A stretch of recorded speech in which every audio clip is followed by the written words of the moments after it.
फरवरी 2022, एक ऐसी डेट जिसने दुनिया की जियोपॉलिटिक्स को हिला कर रख दिया। रशिया ने यूक्रेन पर अटैक कर दिया और इसी के साथ वेस्ट यानी यूनाइटेड स्टेट्स और यूरोप ने इन्होंने रशिया के अगेंस्ट कड़े इकोनॉमिक सैंक्शंस लगा दिए और इन सैंक्शंस का नतीजा रशिया के तेल की बिक्री धड़ल्ले से नीचे गिरना शुरू हो गई। रशिया के ऑयल एक्सपोर्ट्स बहुत कम हो गए। रशिया दुनिया का थर्ड लार्जेस्ट ऑयल प्रोड्यूसर है और उसका सबसे मेजर बायर यूरोप था, लेकिन सैंक्शंस के बाद यूरोपियन बायर्स ने तेल लेना बंद कर दिया और फिर रशिया के सामने एक बहुत बड़ी मुसीबत आके खड़ी हो गई कि अब इतना तेल बेचें तो बेचें किसको। तभी रशिया ने अपनी दिशा घुमाई और घूम गया वो पूरी तरीके से एशिया की तरफ, और इस नए रास्ते का सबसे बड़ा स्टॉप बना उसके लिए इंडिया, यानी कि हम। लेकिन ऐसा क्यों? क्योंकि इंडिया भी अपनी दिक्कत से गुजर रहा था। उस वक्त पोस्ट कोविड इकोनॉमी स्ट्रगलिंग थी, ग्लोबल ऑयल प्राइसेस ऊपर जा रहे थे, इन्फ्लेशन बढ़ने का प्रेशर था और इंडिया ढूंढ रहा था सस्ता और रिलायबल ऑयल सोर्स।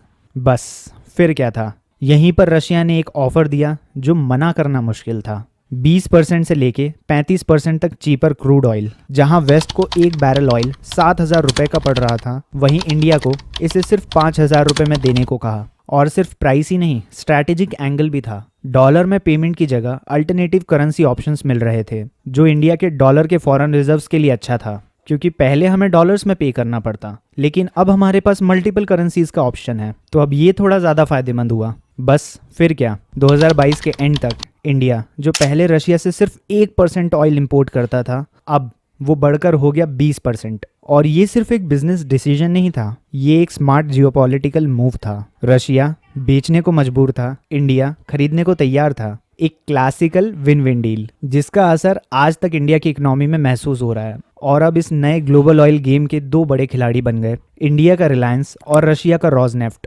जिन्होंने इस डील को किया। लेकिन कहानी यहीं से शुरू नहीं होती।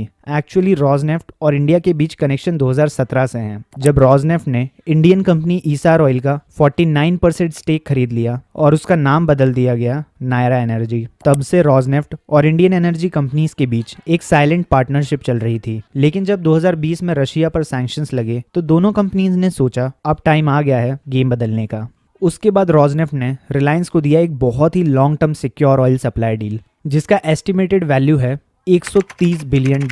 10 साल का कॉन्ट्रैक्ट, मतलब हर साल $13 बिलियन, जिसमें हर दिन 5 लाख बैरल्स ऑयल का सप्लाई। इसके साथ साथ कस्टम सी राउट डिलीवरी, ताकि हर एक शिपमेंट टाइम पर इंडिया तक पहुंच सके। अब ये डील तो हो गई थी, लेकिन इसके बाद सवाल आता है कि पैसे कैसे दिए जाएं। जब वेस्ट के सैंक्शंस की वजह से नॉर्मल बैंकिंग सिस्टम रिस्की हो गए थे, तब दोनों देशों ने एक नया सिस्टम अडॉप्ट किया, जिसमें इंडिया साइड से HDFC बैंक और रशिया साइड से गैज़प्रोम बैंक था। इन दोनों बैंक्स के थ्रू पेमेंट सेटलमेंट हो रहे थे। मोस्टली अल्टरनेटिव करेंसीज या रुपी और रूबल मैकेनिज्म से पेमेंट हो रहे थे।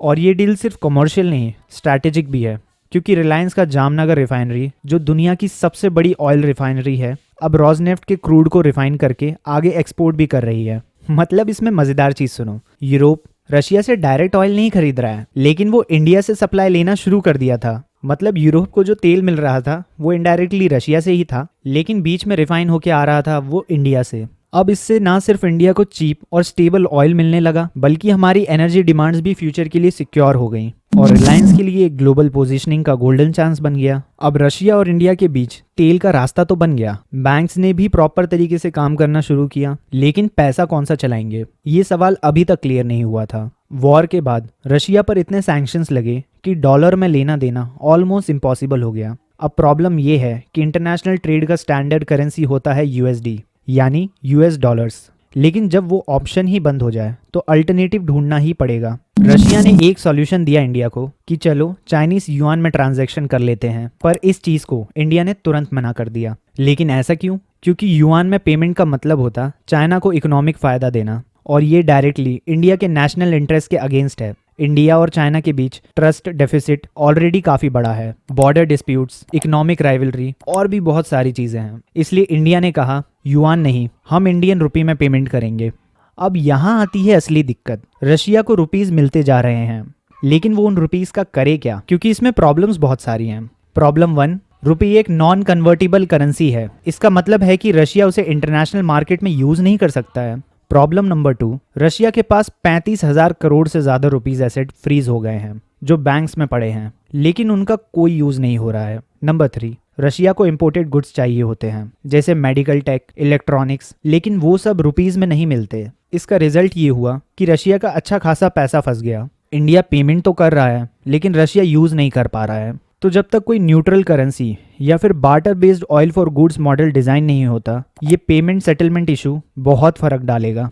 तेल का रास्ता तो खुला है पर पैसे का रास्ता अभी भी कंफ्यूज है। और रशिया से तेल लेना इंडिया के लिए एक जैकपॉट तो साबित हुआ, लेकिन हर जैकपॉट के साथ एक रिस्क भी होता है।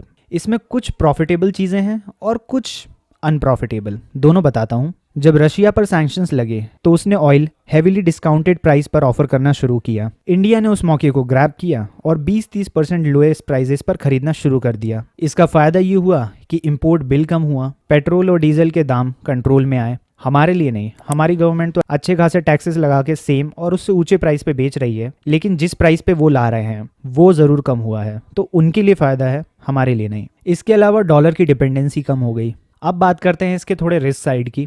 सबसे पहली है जियोपॉलिटिकल अनसर्टिनिटी। अगर रशिया पर फ्यूचर में और कड़े सैंक्शंस लग गए तो तेल सप्लाई कंप्लीटली डिस्टर्ब हो सकती है, या अगर रशिया किसी और क्राइसिस में चला गया तो इंडिया की सारी प्लानिंग हिल सकती है। नंबर 2, जैसे हमने पहले देखा, रुपी रूबल पेमेंट मॉडल अभी भी अनस्टेबल है। अगर ये इशू ड्रैग होता रहा, मतलब चलता रहा, तो फ्यूचर ट्रांजैक्शन स्लो डाउन हो सकते हैं। नंबर 3, जो कि है स्ट्रैटेजिक डिपेंडेंस। आज रशिया तेल दे रहा है चीप में, लेकिन एक ही देश पर ज़्यादा डिपेंडेंट हो जाना कभी भी स्ट्रैटेजिक ट्रैप बन सकता है। क्या कल को रशिया किसी और पावरफुल ब्लॉक के प्रेशर में आ जाए, इंडिया की बार्गेनिंग पावर उस केस में कम हो सकती है। फिर मज़ेदार चीज़ें अब बताना शुरू करता हूँ। इस तेल के खेल में जो मार्केट कंट्रोल करता है वही बॉस होता है, और अब तक ये बॉस था ओपेक। ओपेक का फुल फॉर्म है organisation of the petroleum exporting countries. ये 13 देशों का समूह है जो तेल को प्रोड्यूस करते हैं। यही लोग डिसाइड करते हैं कि ऑयल का प्रोडक्शन कितना होगा और उसका प्राइस कितना होगा। इसके मेंबर्स हैं सऊदी अरेबिया, जो कि सबसे पावरफुल मेंबर है। इसके अलावा UAE, Iraq, Iran, Venezuela, Nigeria और भी बहुत सारे। ये लोग तेल की सप्लाई लिमिट करके दाम बढ़ाते हैं ताकि प्रॉफिट मैक्सिमाइज हो सके। अगर साफ शब्दों में बताऊं तो अगर ऑयल दुनिया का खून है तो ओपेक उसकी हार्ट बीट कंट्रोल करता है कि कितनी बार धड़केगा। और रशिया के इस मूव से इन ओपेक देशों को ज़रूर नुकसान हुआ है।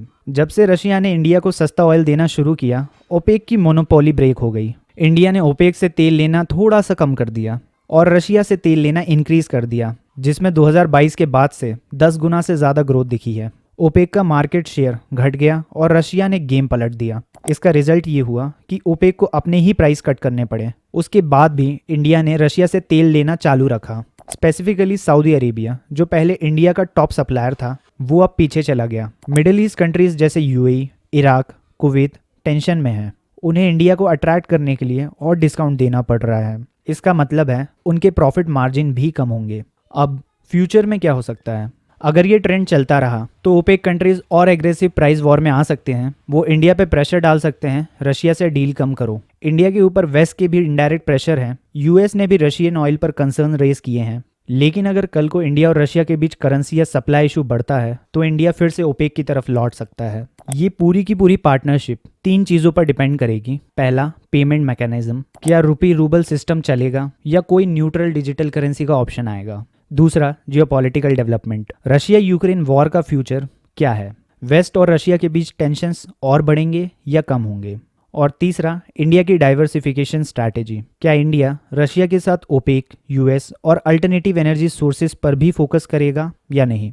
तो बात यही है कि आज के लिए डील प्रॉफिटेबल है, लेकिन अगर डाइवर्सिफिकेशन और डिप्लोमेसी बैलेंस ना हुआ तो कल ये नुकसानदायक भी हो सकती है। और आज की स्टोरी में बस इतना ही। मिलते हैं कभी किसी और स्टोरी में। तब तक के लिए बाय बाय।